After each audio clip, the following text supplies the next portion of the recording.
If somehow the Lord gave me a second chance at that moment, I would do it all over again. I could never have imagined that those words from Joel could carry so much weight. Ever since The Last of Us Part 2 came out a year ago, the world still refuses to keep quiet about it, for better or for worse. This harrowing tale of Ellie and Abby's cycle of violence struck a chord deep down in a way that I never thought it could, and is easily the most haunting and memorable video game story I have ever experienced. When it launched last year, it instantly made a mark, and it got an avalanche of intense hate too. Some were overly upset about the death of a beloved character, some of them were angry that yet another PlayStation 4 exclusive was performing excellently, and some of them just violently disagreed with its attempts to be progressive. Obviously there was some valid criticism, but after the dust settled there were meaningful conversations about the narrative direction and the characters and about what Part 2 truly meant, and only then did I fully begin to appreciate how delicately crafted this game is. And in this video I just want to share my interpretation of the message that it conveys. Now I do just want to mention that these are simply just my opinions. Everything I say in this video is purely just from my experience of playing the game. And so if you don't see things the same way that I do, please don't come at me or anything. This is purely just an opinion piece. Also obviously, major spoilers for The Last of Us Part 2, so if you've not played the game, don't watch this video. The beating heart of The Last of Us Part 2 is made up of 3 pillars: the narrative, the characters, and the design. Each of them on their own represent a huge leap forward for video games, but when combined they pull you out of reality and into a stunning but savage post-apocalyptic world filled with hostile factions and the infected, animalistic victims of the cordyceps epidemic.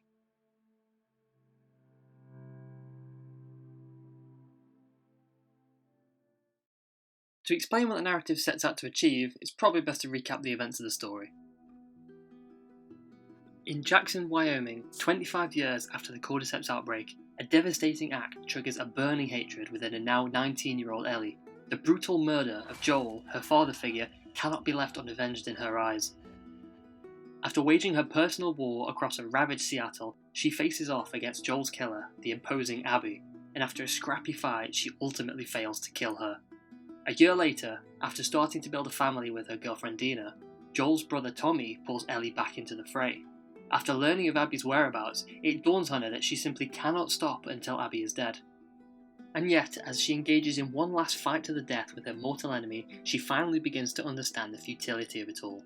Killing Abby won't fix anything, and all it will do is continue the cycle of violence that she's stuck in. So she lets her go, and returns home only to find that Dina has left her. Ellie follows suit, leaving her home to try and make herself a new future. Now if you'd have played that story exclusively as Ellie, it might have seemed like a rather unsatisfying conclusion. Trekking across the country to hunt down Joel's cold-blooded murderer, only to relent at the last second.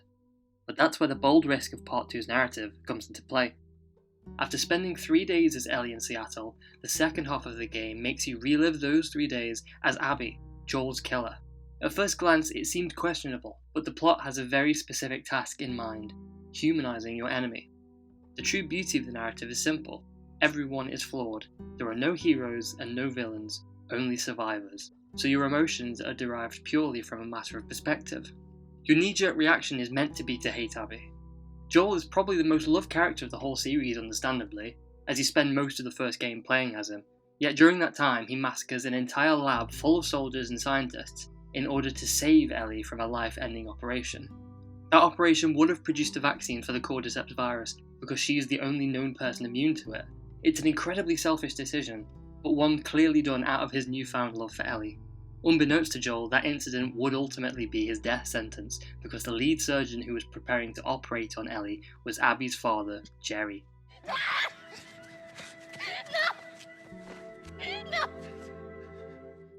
It's this revelation halfway through the game where Abby's motives become clear.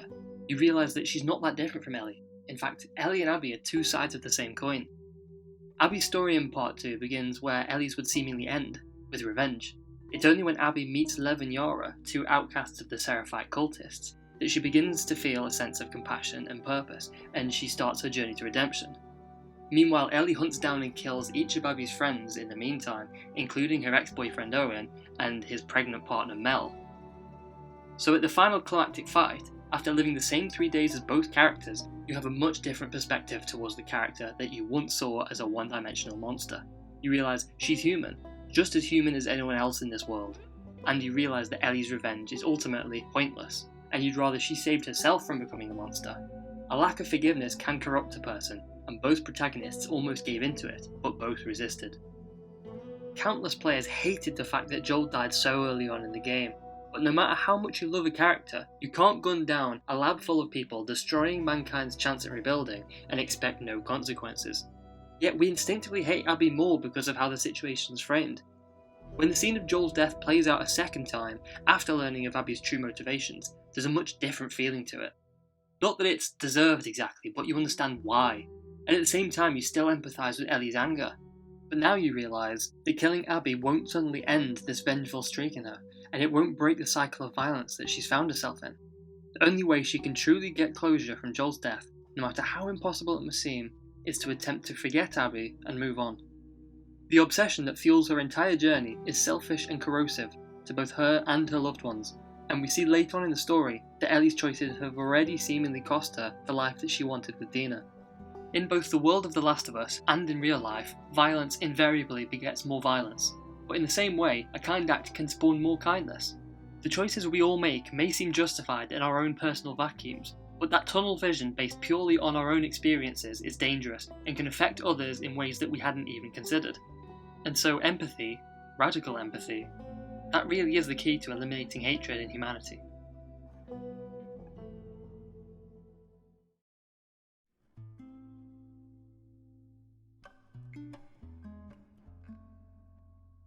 The Last of Us Part 2 revolves around the two central characters of Ellie and Abby, both fatefully connected to the protagonist of Part 1, Joel. At first, the two women appear to have no real similarities. Ellie is a resident of Jackson who just wants something resembling a normal life, and she begins to find that normal life in companionship with Dina. She's a survivor, and she struggles with the guilt that carries every single day. Abby, on the other hand, resembles a hardened, militaristic figure with a savage edge. She wants Joel dead no matter what, and upon finding him, she tortures and brutally kills him in front of a helpless Ellie. It's not until Ellie leaves Jackson to pursue Abby that the similarities begin to reveal themselves.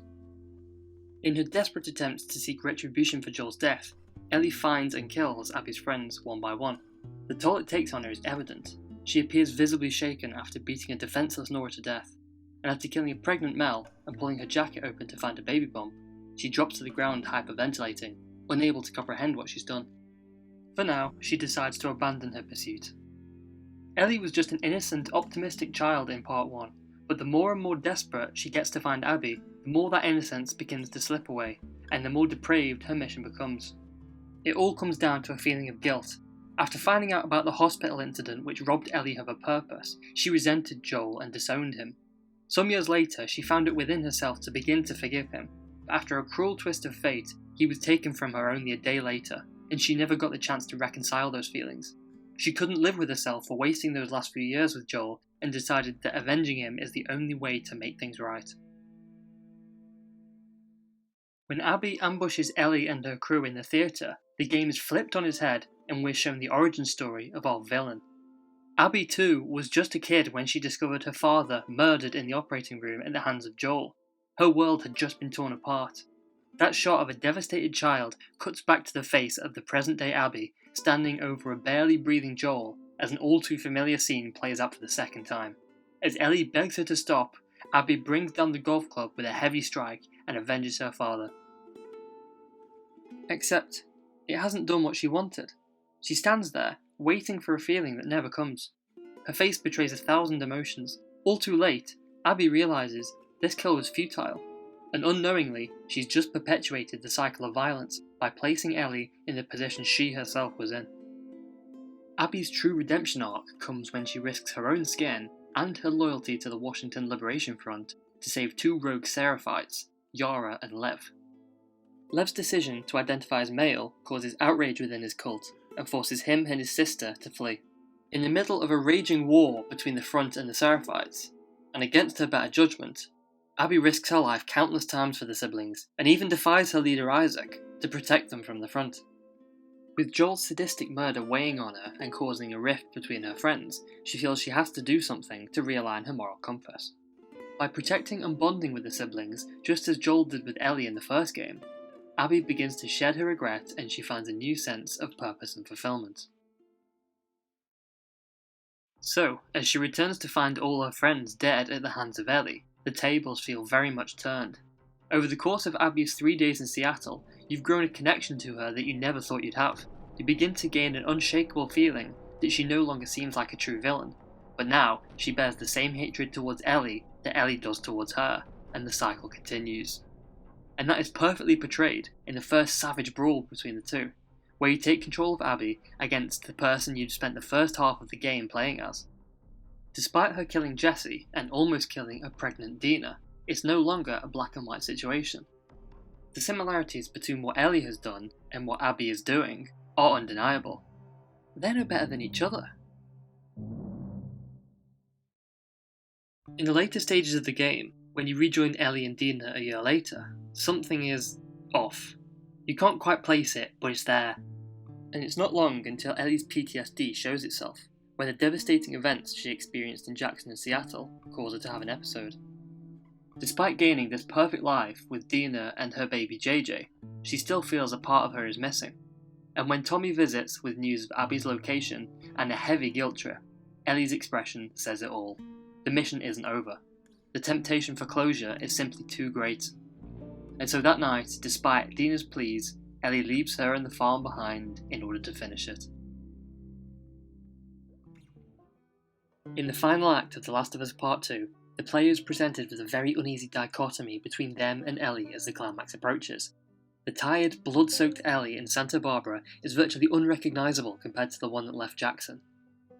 Her slip into desperation is apparent in both how she looked and how she acts. Each kill doesn't quite feel as justified as it used to. After interrogating a soldier for information on Abby, she executes him seemingly without a second thought. And even while badly wounded, she presses on. While searching through the compound of the sadistic group known as the Rattlers, Ellie comes across one of their captives. Abby. Both her and Lev having been captured and held as slaves for months. To Ellie's surprise, Abby is in an incredibly dire state.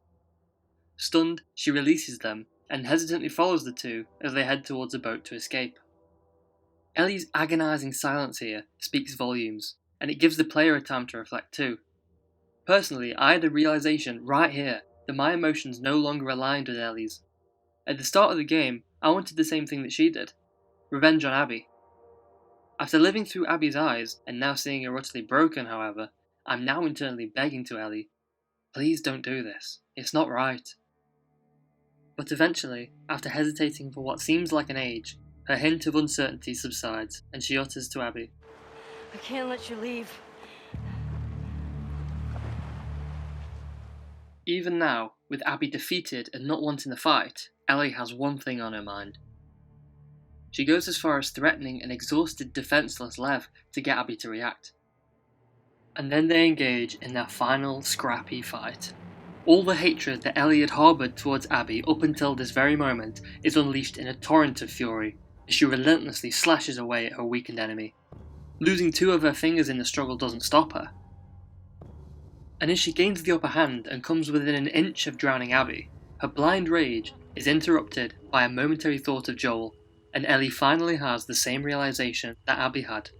This kill is futile, and on the verge of succumbing to her own darkness, she lets her go. Go. Just take him.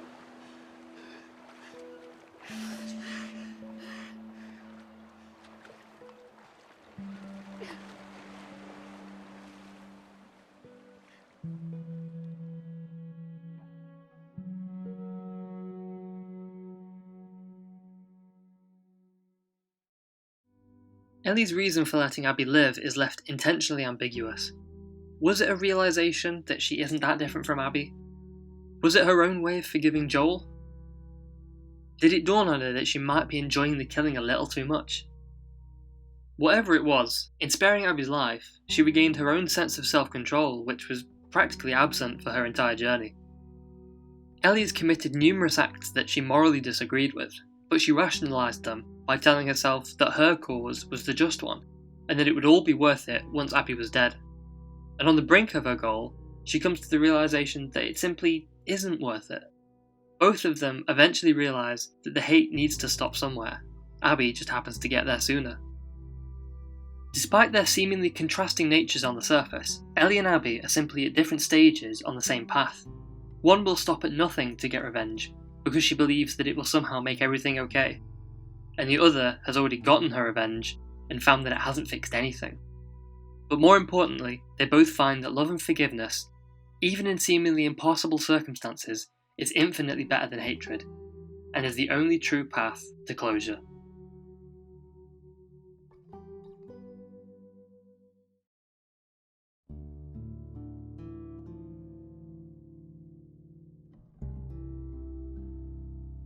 I recently replayed The Last of Us Part 2 after its PS5 upgrade, and there is so much of it I failed to appreciate the first time round. From a visual standpoint, it is undeniably stunning, and it sets the bar for video games right now. Ellie's descent into darkness is portrayed not only by what she does, but how she appears. Her character model shows less of her initial contented state as time goes on. Her brow becomes more and more furrowed, and new bloodstains and scars keep appearing. Abby is intimidating, and it shows. Her strongly built figure comes from the years she spent training with the WLF after her father's death.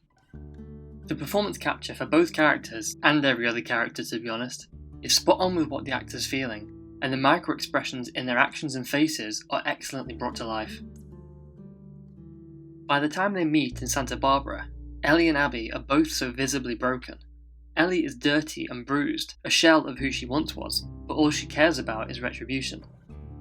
Abby, once looking bulky and resolute, now appears skinny and defeated, with her capture and months of torture by the Rattlers weighing heavily on her.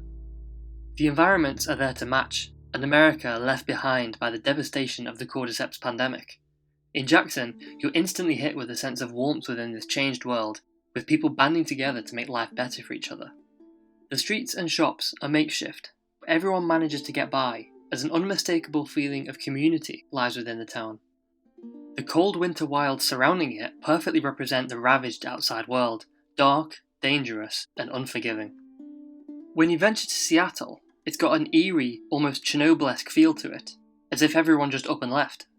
Abandoned vehicles litter the roads, and overgrown skyscrapers and iconic locations now lie in disrepair, overrun with infected. Deserted homes contain echoes of past lives. The Seattle Aquarium simultaneously represents hope and despair, a safe place for Abby and her friends, which eventually becomes a graveyard. Ellie and Dina's farm is quaint and warm, with a sense of family and happiness that almost seems too good to be true. And ultimately, that turns out to be the case. And the landscape of Santa Barbara is overgrown and withered, reflecting the protagonists and how they too are tired and look as if they're about to give up any second. The sound design is on point as well. Enemies will cry out for their allies as you kill each one. Ashley! It came from back there! And those horrifying clicking noises will always send shivers down your spine.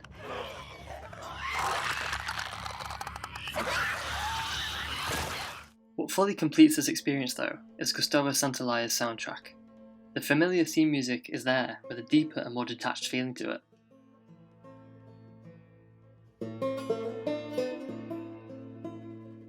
The thundering beats when you encounter the wolves keep you on the edge of your seat.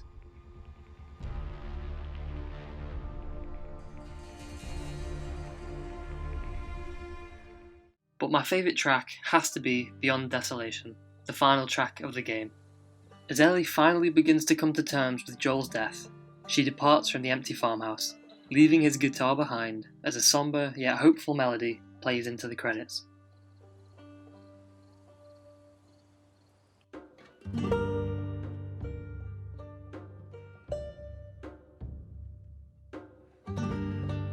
A tragic, compelling story, grounded and relatable characters, and cutting-edge game design.